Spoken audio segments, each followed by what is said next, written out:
Alright guys, here's your review video for your chapter 7 mid-test. So like I say with all of these, how I want you to do it is look at the problems, go through them on your own, and then check with my work to make sure that they match up.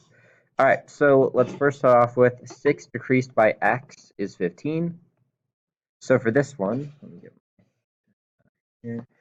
So whenever we say decreased, we know that that means minus. And remember in class we talked about there's two words when we were talking about subtraction that mean we just put the numbers in the order that they were put in the sentence. And one of those words is decreased, and then the other one is difference. So 6 decreased by x just be 6 minus x, and then is means equals, so equals 15.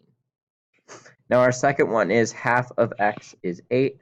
So when I have half, that means division by 2. A couple different ways you can write this one. I'm going to write it x divided by 2 is equal to 8. You also could have wrote it x divided by 2, 8. And then also with any of these, you can also flip them around. So like for the first one, you could also put 15 equals 6x. Those are the same thing. All right. Our next one here says a number divided by 7 is 14. So divided obviously means division, and then is equals. So a number a divided by 7, we're going to put it in the order it was put in the sentence. So a divided by 7 is equal to 14.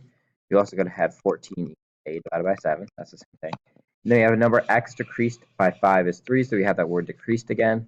Minus, we have is. We have x minus 5 is equal to 3. All right, so for these ones, we are solving equations. So it says solve the equation, then you have to make sure that you check. Don't forget that check step. That's going to be on your test too. So I'm going to put my two vertical lines. I'm trying to get this variable k by itself. Right now, there is a 4 in the way. And remember, a plus k and just a regular k, they're the same thing. So I don't need to get this plus out of the way. I only need to get the 4 out of the way. I'm going to subtract 4 on both sides. These cross out. I'm left with k is equal to 14 minus 4, which is 10. On the right-hand side, I need to get rid of this minus 2.2 because that's in the way of my m. So I'm going to add 2.2 to both sides. These cross out now. I'm just left with a regular m on that side. And over here, I'm left with 5.7 is equal to m. All right, for these next ones. Oh, that's weird.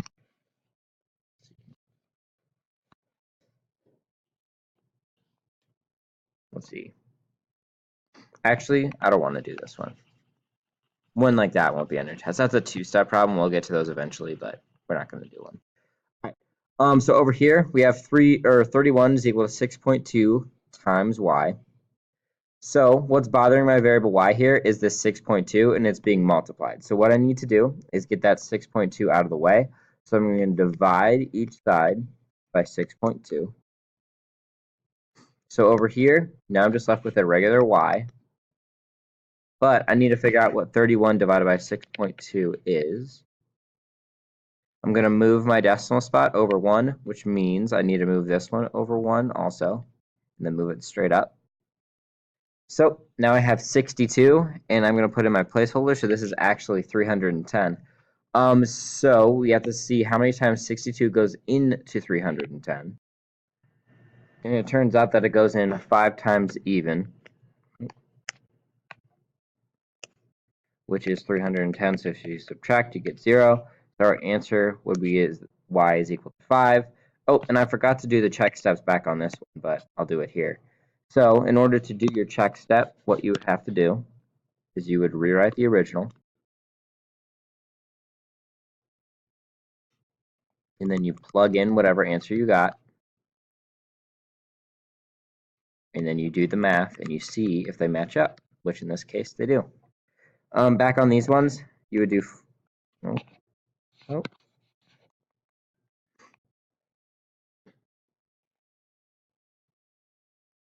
equal to 14.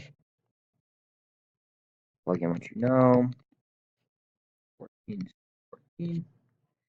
Here you would have 3.5 equals m minus 2.2. 3.5 equals 5.7. One thing that I want you to keep track of is that whenever you're plugging numbers in for your check step, make sure you put parentheses around it. 5 is equal to 3.5, which is true, so then you put a check mark. All right, moving on. So for these ones, we are solving again, but we are using fractions this time. So here I have x plus 2.3, so this plus 2.3 is in the way. I need to get that out of the way, so I just have x by itself. So I'm going to subtract 2/3 here, and I'm going to subtract 3/3 over here. So on the left side, I'm just left with x. Man. And now on this side, I need to do 9/10 minus 2/3. Get my common denominators, which is going to be 30. So I have 27 over 30 minus 20 over 30, which is equal to 7 over 30. And that would be my answer. Now, my check step, I'll go ahead and do that in a different color. I would rewrite, oops, let's not do red, it's hard to see. X plus 2/3 equal to 9 over 10. Plug in what you know.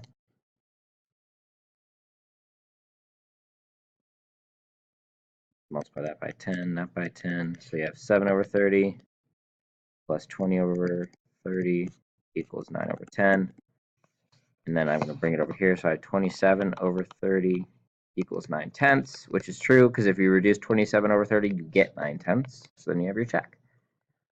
Over here, I'm going to add 1/2 to both sides. These cross out now, and now I'm just left with j on the right-hand side. On the left-hand side, I have 3/4 plus 1/2, or my common denominator would be 4, so I have 3/4 plus 2/4, which is equal to 5/4, which is the same thing as 1 and 1/4. My answer is 1 1/4. My check step, I'll go ahead and do that in a different color. Is that plus? No, minus 1/2. Also, if you're listening right now, put a star in the top right-hand corner, and I will give you an extra credit point. So we have 3/4 here is equal to 1 and 1/4 minus 1/2. 3/4 is equal to 3. All right, moving on. Let's see here. 24. 24 minus 12. All right.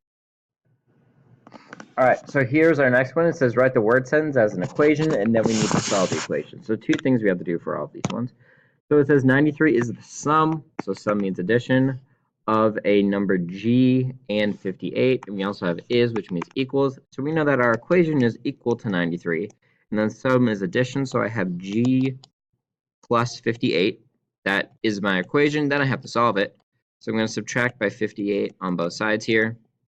These cross out. Left with g is equal to 93 minus 58, 13. That is an 8. So we have 13 minus 8, 5. And then I have 8 minus 5, 3. So g is equal to 35. And it doesn't say to check it, but I always would just to be sure. So I have g plus 58 equal to 93. And then I have 35 plus 58 equal to 93. And I have 93, a check mark. All right, next one. A number t divided by 3 is 7. So I have division. I have equals. A number t divided by 3. So I have t over 3 is equal to 7. Since this is over 3, I know that in order to get it out of the way, I need to multiply by 3 on both sides. So I'm going to multiply by 3 here. And I'm going to multiply by 3 here. So now I have this cross out, and I'm just left with t is equal to whatever 7 times 3 is, which is 21. And to check it, I rewrite my original, plug in what I know, and check step. All right. Next one says the main span of the Sunshine Skyway Bridge is 360 meters long. The Skyway's main span is 30 meters shorter. So I know shorter, that's going to be a keyword. I have to do something with the word shorter. And the main span of the other bridge, write and solve an equation to find the length, L, of the main span of the Dames Point Bridge. So we know that the Sunshine Skyway Bridge is 360 meters long, but we know that that is 30 meters shorter. So we have 360, and then we know that that is 30 meters shorter. So if we add 30 to that number, we're going to get the length of the other bridge, which they want us to use L. So this is what your equation would look like. And then in order to solve that, there's a couple different things you could do. There's also a different way you could write the equation. Another way to write it would be L, and that's a cursive L, minus 30 is equal to 360. Either of those would work. I think this one's easier if you want to solve it, because you're trying to get this L by itself. So 30 here, 30 there. These cross out. You're left with L is equal to 390, and then it's talking meters. And there's your answer. All right, the next one says an emperor penguin is 45 inches tall. It's 24 inches taller than the rockhopper penguin. Write and solve an equation for the height of the rockhopper penguin.